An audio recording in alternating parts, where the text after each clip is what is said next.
Officer Ryan Messer had been with the Greenfield Police Department for 6 years when he walked into a situation that would destroy his career and cost the city $16.3 million. He was 31 years old, experienced enough to know procedure, but apparently convinced that his instincts were sharper than evidence. One Saturday morning, inside the quiet halls of Magnolia Oaks Nursing and Rehabilitation Center, he responded to a complaint from a front desk receptionist about a woman who supposedly didn't belong in a resident's room. The woman was Denise Whitfield, a 54-year-old career public servant who had spent the last 22 years climbing from entry-level caseworker to the most powerful Medicaid position in the state. She was sitting at her mother's bedside, holding her hand the way she did every Saturday morning without fail. What Messer did next, refusing to verify her identity, ignoring her credentials, handcuffing her in front of her 81-year-old mother while the woman cried out from her bed, would become one of the most viewed examples of racial profiling in a healthcare setting in recent memory.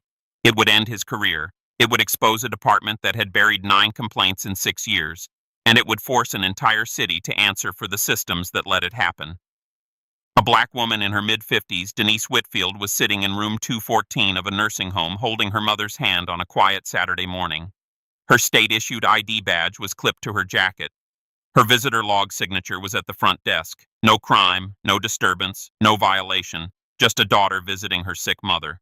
But Officer Messer saw her through a filter so distorted by assumptions that he couldn't process a black woman as someone who belonged. Before we get into what happened next, where are you watching from? If this is your first time here, please hit that subscribe button. Stories like these need to be shared, and your support helps us bring more truth to light. Magnolia Oaks Nursing and Rehabilitation Center sits on the corner of Weston Boulevard and Clearwater Drive in Greenfield, Georgia, about 20 minutes south of Atlanta. It's a single-story brick facility built in the early 1990s, tucked behind a row of magnolia trees that give the place its name. The parking lot holds about 60 cars. The hallways smell like antiseptic and lavender air freshener. The walls are lined with framed watercolor prints of flowers and landscapes, the kind of generic art meant to feel warm, but never quite does. Magnolia Oaks serves roughly 120 long-term residents, most of them elderly, most of them on Medicaid or Medicare. The facility had passed its last state inspection with minor citations, documentation errors, a medication storage issue, nothing critical. It was considered a decent facility in a region where decent facilities were hard to find. The surrounding neighborhood was mixed income, predominantly black and working class, with a strip mall across the street and a Baptist church on the next block. It was 10:15 a.m. on a Saturday in October. The morning was cool, mid-60s, with overcast skies and the faint smell of rain in the air. Inside the facility, the hallways were quiet. Weekend mornings at Magnolia Oaks were slower than weekdays. Fewer staff, fewer therapists, fewer visitors. Most residents were in their rooms or in the common area watching television. The nurses' station near the East Wing was staffed by 2 CNAs and 1 LPN. The front desk was manned by a single receptionist, a 23-year-old woman named Tara Pennington, who had been working at Magnolia Oaks for 4 months. The kind of morning where nothing dramatic typically happens. Families trickle in to visit loved ones. Staff go through their routines. The biggest disruption is usually someone's grandchild running down the hallway. But that morning, Tara Pennington saw a black woman walk through the front entrance, sign the visitor log, and head toward the East Wing without stopping to chat. And something about that bothered her enough to pick up the phone. Denise Whitfield had been in public service for 22 years. 22 years of navigating bureaucracies, fighting for vulnerable populations, and building a career that most people in government could only dream of. She'd started as a caseworker at the Fulton County Department of Family and Children Services right out of graduate school, processing Medicaid applications for low-income families, visiting homes, filling out paperwork that determined whether sick people got treatment or went without. Her supervisors called her relentless. Her colleagues called her the one who never let a case fall through the cracks. Over the next 2 decades, Whitfield climbed. She moved from caseworker to senior analyst at the Georgia Department of Community Health, then to regional Medicaid coordinator overseeing compliance for 14 counties, then to deputy director of Medicaid policy, and finally 3 years ago to state director of Medicaid Services, the highest-ranking Medicaid official in Georgia, responsible for a $14.2 billion annual budget that provided health care to 2.8 million residents. She managed a staff of 340. She reported directly to the Commissioner of Community Health. She testified before the state legislature twice a year on Medicaid expenditure and policy. Whitfield had earned her bachelor's degree in social work from Spelman College, graduating magna cum laude, and her master's in public health administration from Emory University, where she'd been awarded the Dean's Fellowship for Academic Excellence. She held certifications in healthcare compliance and Medicaid program integrity from the National Association of Medicaid Directors. In 2021, she'd received the Georgia Public Service Award for Excellence in Healthcare Administration. In 2023, she'd been named one of modern healthcare's top 25 minority executives in the nation. At 54 years old, Denise Whitfield was exactly where she'd worked to be, respected, accomplished, and carrying the kind of institutional authority that shaped healthcare for millions. She was divorced, no children, and her mother, Lorraine Whitfield, was the center of her personal world. Lorraine had been diagnosed with vascular dementia 4 years earlier. When home care was no longer enough, Denise had personally researched every facility within 30 miles before choosing Magnolia Oaks. She visited every Saturday morning without exception. That Saturday, Denise had arrived at Magnolia Oaks at 9:58 a.m., the same time she arrived every week. She'd signed the visitor log at the front desk, the same log she'd signed over 150 times. She wore a charcoal blazer over a cream blouse and dark slacks. Her state-issued ID badge, complete with her name, title, photo, and the Georgia state seal, was clipped to her jacket pocket. She carried a small tote bag with her mother's favorite lotion, a sleeve of shortbread cookies, and a photo album she'd been slowly going through with Lorraine over the past several visits. She'd walked to room 214, the same room her mother had occupied for 3 years. She'd pulled the chair close to the bed, taken her mother's hand, and started talking softly to her about the week, the weather, the garden outside the window, a story about a cardinal that had been landing on the same branch every morning. She looked like what she was, a devoted daughter visiting her elderly mother in a nursing home on a Saturday morning. She'd done nothing to attract attention. She'd spoken to no one except the receptionist she'd nodded to on the way in. But to one person in that facility, Denise Whitfield's presence was a problem, and that person had decided to do something about it. Tara Pennington was 23 years old. She'd been working the front desk at Magnolia Oaks for 4 months, hired after a brief stint at a veterinary clinic and a semester of community college she never finished.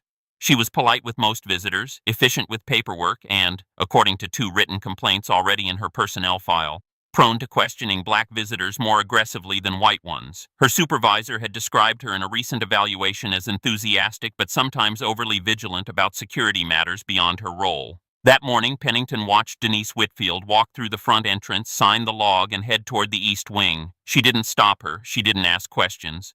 But something about Whitfield, a black woman in professional clothing walking with purpose and confidence, triggered something in Pennington's mind. She didn't look like the other visitors. She seemed too composed, too businesslike. Maybe she was scoping the place out. Maybe she was there to steal from a resident. In Pennington's mind, the narrative wrote itself. She picked up the phone and dialed 911. The call was logged at 10:07 a.m. Pennington told the dispatcher there was a suspicious woman in the facility who might not be authorized to be there. The dispatcher asked if the woman had signed in. Pennington said yes, but she didn't recognize her. The dispatcher asked if she'd checked the visitor log. Pennington admitted she hadn't looked closely. A unit was dispatched anyway. Officer Ryan Messer responded, and that's where this story shifts from carelessness to catastrophe. Messer had been with the Greenfield Police Department for 6 years. In those 6 years, he'd compiled a record that should have raised red flags at every level of supervision. 9 complaints. 9. 7 of them involved allegations of racial profiling or excessive force against black residents. 2 had been sustained, resulting in written reprimands and mandatory conflict resolution training. The other 7 had been closed with findings of insufficient evidence or exonerated, despite witness statements and body camera footage that told a different story. Messer had a pattern. He responded aggressively to calls involving black people in spaces where he'd already decided they didn't belong. A black man sitting in his car outside a bank was detained for 40 minutes while Messer ran his plates and searched the vehicle without consent. The man was waiting to pick up his wife from the branch inside. A black teenager walking through a gated apartment complex was stopped and frisked. The teenager lived there. A black woman pushing a stroller through a suburban park was questioned about whether she was the child's mother. She was. 9 complaints in 6 years. That's not bad luck. That's a pattern. A pattern the Greenfield Police Department documented, filed, and ignored. When Messer received the call about Magnolia Oaks, his mind immediately filled in a narrative. Suspicious person, possibly unauthorized, nursing home, vulnerable population. He arrived at 10:22 a.m. He walked through the front entrance, spoke briefly with Pennington, and headed toward room 214. His body camera was active. His mind was already made up. Do you think officers with multiple profiling complaints should be allowed to remain on active patrol? Drop your answer below. Denise Whitfield was holding her mother's hand and describing the cardinal outside the window when she became aware of a figure standing in the doorway of room 214. She looked up and saw a police officer, arms at his sides, jaw set, eyes scanning the room like he was assessing a crime scene. "Ma'am, I need you to step away from the patient." Whitfield blinked. Her first thought was that something had happened to another resident, a fall, a medical emergency, something that required the room to be cleared. "Is everything okay?" "That's my mother." Messer didn't move from the doorway. His posture stiffened.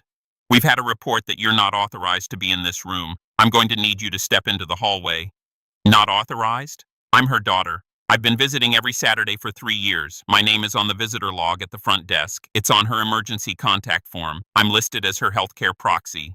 Whitfield reached for her jacket and unclipped her state-issued ID badge. She held it up so Messer could see it clearly. Her photo, her name, her title. Denise Whitfield, State Director, Division of Medicaid Services, Georgia Department of Community Health. The Georgia state seal was embossed at the top. "Here's my state ID. I'm Denise Whitfield. I'm the State Medicaid Director. I oversee funding for facilities like this one. My mother is Lorraine Whitfield in bed 214A. You can verify all of this in about 30 seconds. Messer glanced at the badge. His expression didn't change. He didn't reach for it. He didn't examine it. He didn't pick up his radio to verify. Anyone can get a badge made. That doesn't prove anything. I need you to step into the hall right now." Whitfield felt the familiar chill settle into her chest. The recognition that this wasn't about authorization or safety or protocol. This was about what Messer saw when he looked at her, and what he saw wasn't matching what he expected. "Officer, this is a state-issued credential with a holographic seal. It's not something you can fabricate at a copy shop. Call the Georgia Department of Community Health. Call the nursing home administrator, pull up the visitor log. Any of those will confirm exactly who I am and exactly why I'm here. I'm not making phone calls. You're coming with me." This is where bias becomes impenetrable. Officer Messer had responded to a call about a black woman in a nursing home room. When he arrived, he saw a black woman in a nursing home room. In his mind, that confirmed the complaint. Every piece of evidence after that, the state ID, the calm demeanor, the visitor log, the mother lying in bed reaching for her daughter's hand, was filtered through his initial assumption. He wasn't looking at a government official visiting her mother. He was looking at a suspicious person trying to talk her way out of trouble. From the bed, Lorraine Whitfield's frail voice cut through the tension. "That's my baby. That's my Denise. Why are you bothering her?" Messer didn't acknowledge the elderly woman. He kept his eyes locked on Denise. "Last chance. Step into the hallway or I'm placing you in custody." A CNA named Patricia Goins had stopped in the hallway outside room 214. She'd been at Magnolia Oaks for 11 years. She knew Denise Whitfield by name, by face, by the shortbread cookies she brought every Saturday. "Officer, I work here. That woman is Lorraine's daughter. She comes every single week. There's no problem here." Messer turned to Goins briefly. "Ma'am, step back. This doesn't concern you. It does concern me. You're about to arrest a woman for visiting her mother." Messer ignored her. He stepped fully into the room and reached for Whitfield's arm. "Don't touch me. I am complying. I will walk into the hallway, but you have no legal basis to detain me, and I am telling you right now, this will not end the way you think it will." Whitfield stood slowly. She set her mother's hand gently on the blanket. Lorraine was crying now, confused and frightened, calling out for her daughter. Whitfield felt a rage she hadn't experienced in decades, but she kept her face neutral. She knew what was coming. She knew how to handle it. She'd spent her career navigating systems designed to dismiss people who looked like her. She stepped into the hallway. 2 more staff members had gathered. Patricia Goins had her phone out, recording. Another CNA, Marcus Webb, stood with his arms crossed, shaking his head. "I am Denise Whitfield, State Director of Medicaid Services for the state of Georgia. This officer is detaining me for visiting my mother in her nursing home room. I am complying fully. I have committed no crime. Please record this." Messer grabbed her wrist and spun her toward the wall. He pulled her arms behind her back and snapped the handcuffs on. The click echoed down the quiet hallway. Lorraine's cries from room 214 were audible to everyone. "You're under arrest for trespassing and failure to comply with a lawful order." "I didn't trespass. I signed in. I didn't fail to comply. I walked into the hallway when you asked. And my 81-year-old mother with dementia is in that room crying because you just handcuffed her daughter in front of her." Marcus Webb's voice carried from down the hall. "This is wrong, man. Everybody here knows who she is. You didn't even check." Messer marched Whitfield toward the front entrance, past the nurse's station, past Tara Pennington at the front desk. who had gone completely white, and out into the parking lot. Should officers be required to verify identity through facility records before making arrests in healthcare settings? Let me know what you think. Sergeant Dwayne Holloway arrived at Magnolia Oaks at 10:41 a.m., 19 minutes after Messer had entered the building. Holloway was a 17-year veteran of the Greenfield Police Department, a man who'd served as a field training officer, supervised patrol units, and, critically, had signed off on 2 of the previous complaints against Messer. He knew Messer's file. He knew the pattern. And when he pulled into the parking lot and saw Messer loading a handcuffed woman in professional clothing into the back of a patrol car outside a nursing home, his stomach dropped. Messer, what's going on here? Trespassing and failure to comply. Front desk called it in. Suspect was in a patient's room without authorization. Holloway looked at Whitfield through the open car door. She was calm, controlled. She met his eyes and spoke clearly. Sergeant, I'm Denise Whitfield. I'm the State Director of Medicaid Services. My mother is a resident here in room 214. I visit every Saturday. I signed the visitor log. I showed your officer my state credentials. He refused to verify any of it. Holloway walked inside. He went to the front desk. He looked at the visitor log. Denise Whitfield, room 214, 9:58 a.m. He flipped back through the pages. Her name appeared every Saturday for the past 3 years. He asked Pennington if she'd checked the log before calling police. Pennington stammered. She said she hadn't looked closely. Holloway pulled up the facility's contact records on the front desk computer. Lorraine Whitfield, room 214, emergency contact, Denise Whitfield, healthcare proxy, Denise Whitfield. He picked up his phone, dialed the Georgia Department of Community Health's main office, and confirmed within 2 minutes. Denise Whitfield, State Director, Division of Medicaid Services, active employee. Holloway walked back outside. His face was rigid. Take those cuffs off. Now. Sarge, I was responding to a call. You handcuffed a state director for visiting her mother in a nursing home. Her name is on the visitor log. Her name is on the emergency contact list. She showed you state credentials and you called them fake. Take the cuffs off. Messer unlocked the handcuffs. Red welts were already forming on Whitfield's wrists. She rubbed them slowly, saying nothing. Holloway turned back to Messer, his voice low and final. Badge. Weapon. Radio. You're on administrative leave effective immediately. Don't say another word. Messer's face drained of color. His hands were shaking as he unclipped his badge and handed it over, then his service weapon, then his radio. For the first time, he seemed to understand the magnitude of what he'd done. Holloway turned to Whitfield. Ms. Whitfield, on behalf of the Greenfield Police Department, I sincerely apologize. This should never have happened. It was inexcusable. Whitfield looked at him for a long moment. Sergeant, I appreciate that. But my 81-year-old mother with dementia just watched her daughter get handcuffed and dragged out of her room by a police officer. She doesn't understand what happened. She's in there right now, alone and terrified. Your apology is noted, but this isn't over. Not by a long way. She walked back into the facility to find her mother. Should officers face automatic termination after wrongful arrests in healthcare facilities involving elderly patients? Drop your answer. Within 3 hours, the videos had exploded across social media. Patricia Goins' footage from the hallway, showing Messer handcuffing Whitfield while her mother's cries were audible from the room, was shared over 4,000 times in the first 24 hours. A second video from Marcus Webb showed Messer marching Whitfield past the nurse's station in handcuffs while staff stared in disbelief. State Medicaid Director handcuffed visiting her own mother in nursing home. Georgia officer arrests black woman at mother's bedside. She runs the state's Medicaid program. Handcuffed for being a daughter. How a nursing home visit became a civil rights case. The outrage was immediate and national. The Georgia Department of Community Health issued a statement supporting Whitfield and condemning the arrest. The NAACP Georgia State Conference called for immediate termination and a federal investigation. The National Association of Medicaid Directors released a statement expressing solidarity with their colleague. 3 members of the Georgia State Legislature called for hearings. Messer's career imploded within days. The Greenfield Police Department placed him on unpaid administrative leave pending a full internal affairs investigation. His body camera footage was reviewed within 48 hours, and the findings were exactly what the witness videos showed. Whitfield had been calm, compliant, and cooperative from the first moment. She'd offered identification, she'd offered verification. Messer had refused every opportunity to de-escalate. Tara Pennington was terminated by Magnolia Oaks within 72 hours. The facility's parent company issued a public statement apologizing to Whitfield and announcing mandatory bias training for all staff, along with a revised visitor verification policy that prohibited calling police on signed-in visitors without administrator approval.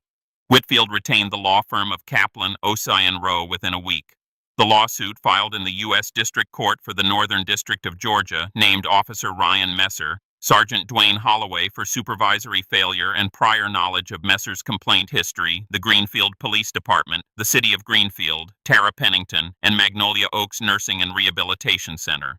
The claims were devastating: unlawful arrest without probable cause, false imprisonment, violation of 4th and 14th Amendment rights, racial profiling and discrimination under Section 1983, excessive force in the application of handcuffs, intentional infliction of emotional distress on both Denise and Lorraine Whitfield, negligent infliction of emotional distress on an elderly dementia patient, failure to verify identity despite multiple opportunities, and failure to train and supervise officers with documented histories of discriminatory conduct.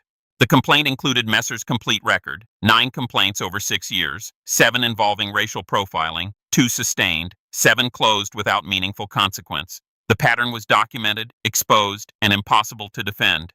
The City of Greenfield's attorneys reviewed the evidence: the body camera footage, the witness videos, Whitfield's credentials, the visitor log, the emergency contact records, and Messer's complaint history, and reached the same conclusion: indefensible.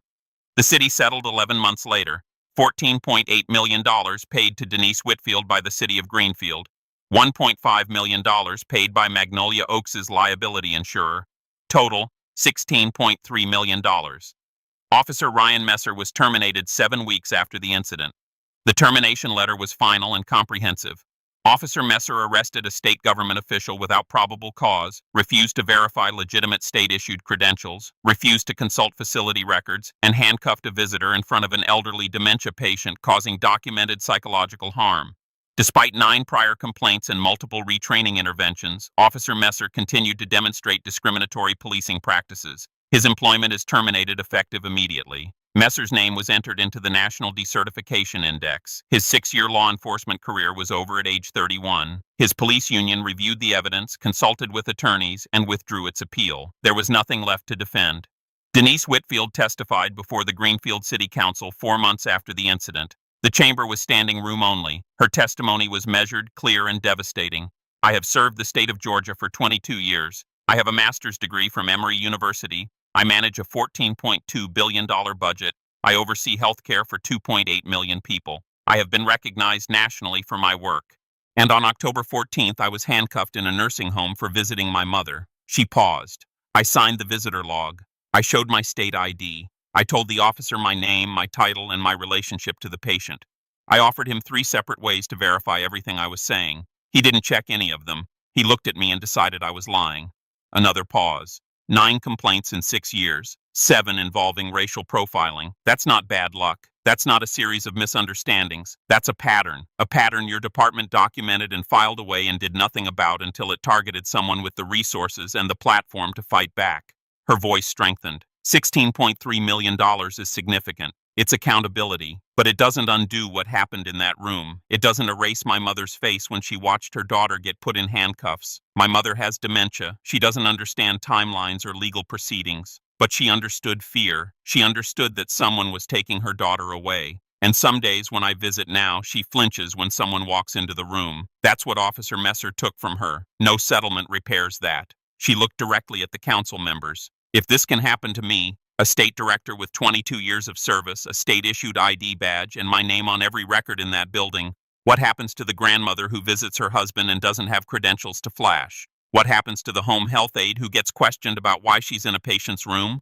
What happens to every black person who walks into a space where someone decides they don't belong? The chamber was silent. Should repeated racial profiling complaints trigger automatic federal civil rights review of a police department? Drop your answer. This wasn't just about one officer in one nursing home on one Saturday morning. This was about a department that let Ryan Messer accumulate 9 complaints in 6 years and kept him on active patrol. This was about a system that treated each incident in isolation, never connecting the dots, never acknowledging the pattern until it detonated in public. Messer's record told the story his supervisors ignored: 9 complaints over 6 years, 7 involving allegations of racial profiling against black residents. Every single one documented. Every single one addressed with retraining that changed nothing. The pattern was unmistakable. A man in a parking lot, a teenager in an apartment complex, a woman in a park, and now a state director in a nursing home. Different settings, different victims, identical bias. But the Greenfield Police Department treated each complaint as an isolated event, filed them separately, addressed them individually, and never once asked the obvious question, why does this keep happening with the same officer? Messer's career is over. That's consequence. The city paid $16.3 million. That's accountability. Tara Pennington was fired. That's consequences. But money and terminations don't undo the trauma of being handcuffed in front of your elderly mother. They don't erase an 81-year-old woman's fear of strangers entering her room. They don't restore the dignity stripped away in a hallway that smelled like antiseptic and lavender. The real question is, what changes now? Do departments finally remove officers after 5 complaints instead of waiting for 9? Do nursing homes and healthcare facilities finally implement policies that prevent staff from weaponizing 911 against Black visitors? Do we finally acknowledge that racial profiling in healthcare settings doesn't just harm individuals, it endangers vulnerable patients who depend on family advocacy for their care? Because if we don't fix the system that kept Messer on patrol for 6 years despite 9 documented complaints, if we don't address the culture that taught Tara Pennington to see a Black woman in professional clothing and assume she was a threat, then we're just waiting for the next officer, the next receptionist, the next nursing home hallway, the next daughter pulled away from her mother's bedside. Comment if you believe this should be law. Any police department with 3 or more sustained racial profiling complaints against a single officer within 5 years faces mandatory federal oversight review, and the officer is permanently removed from active duty. And if you think these stories need to be told, if you believe accountability starts with awareness and change starts with pressure, then hit that subscribe button. We're not stopping. We're going to keep exposing these patterns. We're going to keep demanding better. We're going to keep fighting for the state directors, the daughters, the mothers, and every person who deserves to exist in a healthcare facility without being criminalized for the color of their skin. This isn't just about one officer or one nursing home. It's about all of us in the system we choose to accept, or the one we finally decide to change.